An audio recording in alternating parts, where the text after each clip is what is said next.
मुझे शिव से मिलना है देव ऋषि। बताइए ना, मैं शिव से कैसे मिल सकती हूँ? यदि आपकी श्रद्धा और प्रेम इस स्तर का रहा तो अवश्य आप शिव से शीघ्र ही मिलेंगी देवी, शीघ्र ही। बोल हर हर शंभो।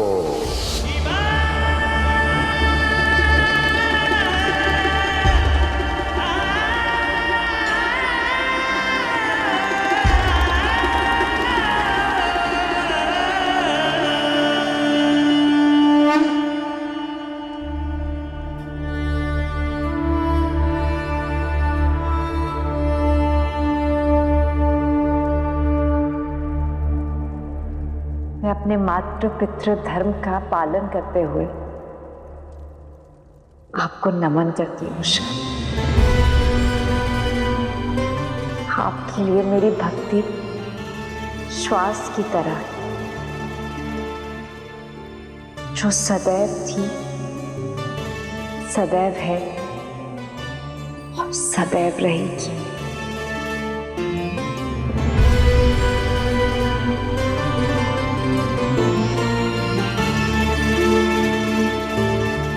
यदि मुझसे कोई भूल हो गई हो तो मुझे क्षमा कर दीजिएगा शिव।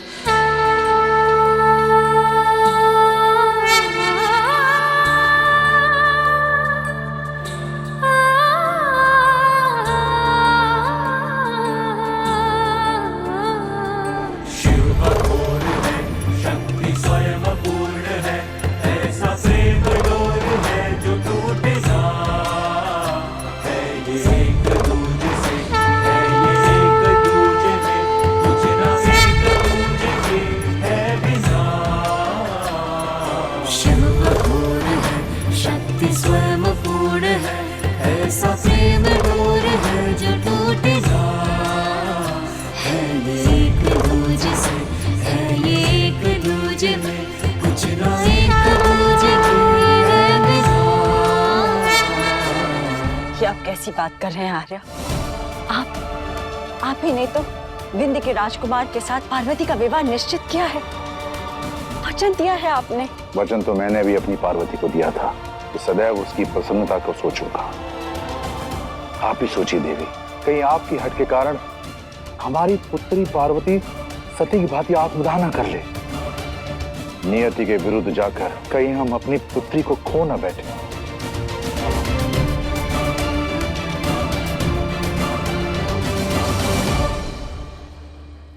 ये शक्ति, ये सामर्थ्य, ये जीत, ये सिंहासन सब अधूरे हैं असुर माता।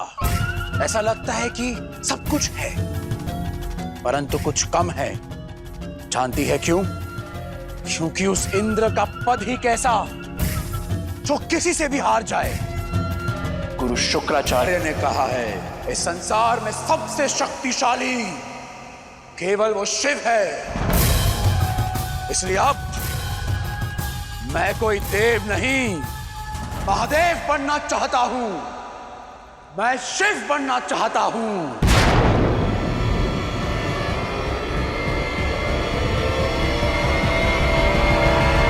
क्या शिव बनना चाहते हो?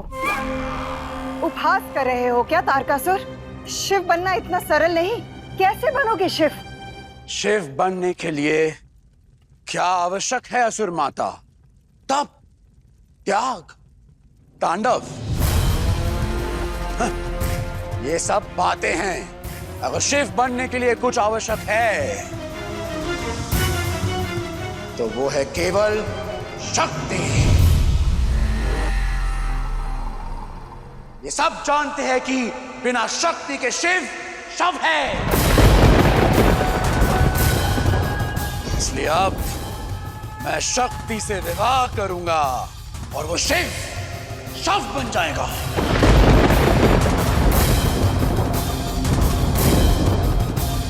जब शिव की शक्ति मेरे पास होगी तब मैं बन जाऊंगा शिव।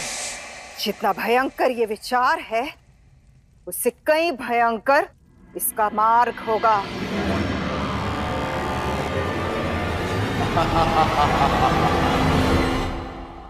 मैं ताड़कासुर हूं।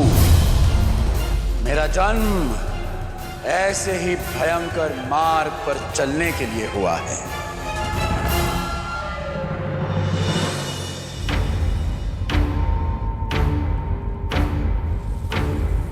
मैं अपनी पुत्री पार्वती का विवाह शिव से करने के लिए सच हूं।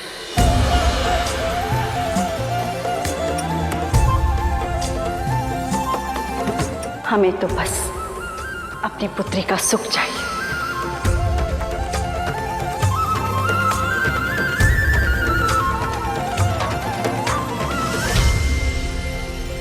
परंतु मेरी एक शर्त है।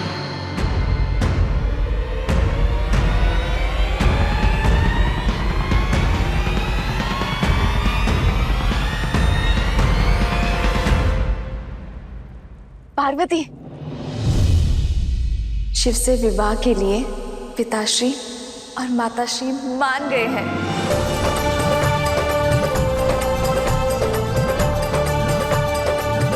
आपने इतना सुखद समाचार सुनाया है कि मन करता है आप पे तीनों लोग मार दूं। इससे शुभ समाचार तो कोई हो ही नहीं सकता। मेरा मन कर रहा है मैं संसार को आपको उपहार में दे दूं। कह तो ऐसे रही हूँ जैसे पूरे संसार की स्वामिनी हो तुम।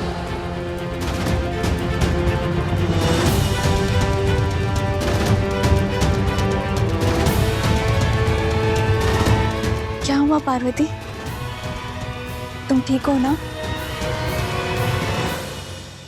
पता नहीं दीदी, ऐसा अनुभव होता है कि ये सब मेरे साथ पहले भी हो चुका है। जैसे ये सब मैंने किसी को कहा है या किसी को कहते हुए सुना है।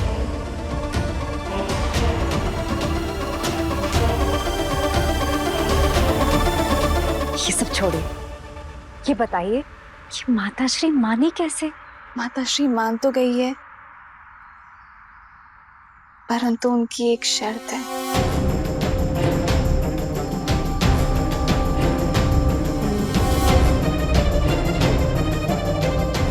कैसी शर्त? बताइए मैना देवी, क्या है आपकी शर्त? मुझे बस आपसे एक वर चाहिए।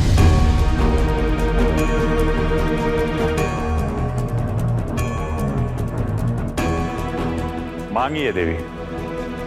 महादेव और पार्वती के विवाह के लिए मैं आपको एक वर क्या अनेकों वर देने को सज्ज हूं। बोलिए, क्या वर चाहिए आपको? केवल एक ही पर्याप्त है नारायण। विंध्य के राजकुमार का परिवार 3 दिन पश्चात यहाँ आने वाला है। यदि उसके पूर्व आप पार्वती का विवाह शिव से करवा सकते हैं तो करवा दीजिए,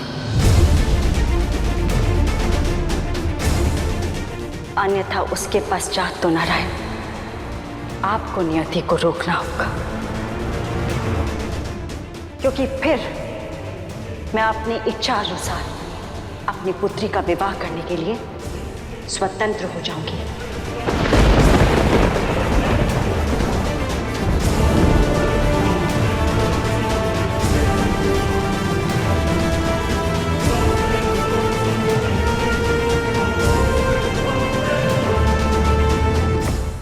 परंतु महादेव तो वर्षों से ध्यान में हैं। क्षमा कीजिएगा ब्रह्मदेव, परंतु ये आपके सोचने का विषय है।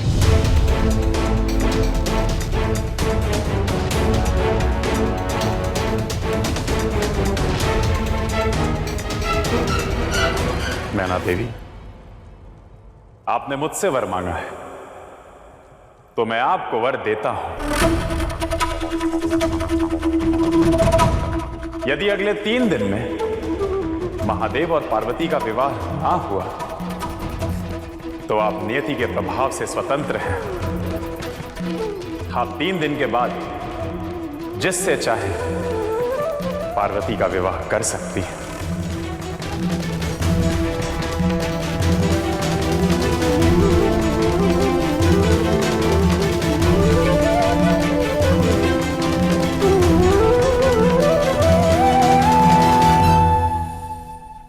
मैना देवी को वर देना ही नहीं चाहिए था। हाँ प्रभु, महादेव तो वर्षों से ध्यान में लीन है। वर्षों से ध्यान में लीन महादेव को आप मात्र 3 दिन में ध्यान से बाहर कैसे लाएंगे? मैंने कहा था एक बार पर्वतराज और मैना देवी सज्ज हो जाएं, महादेव को जागृत करने का उपाय है मेरे पास।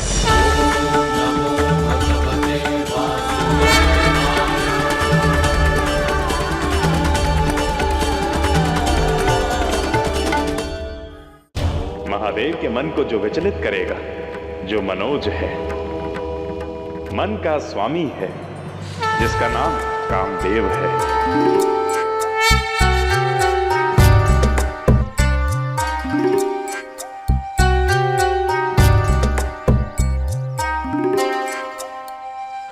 अब समय आ गया महादेव को ध्यान से बाहर लाने के लिए हमें उसका ध्यान भंग करना होगा। किंतु उससे महादेव क्रोधित हो जाएंगे। अवश्य हो सकते हैं, किंतु जगत कल्याण के लिए इतना संकट तो उठाना ही होगा।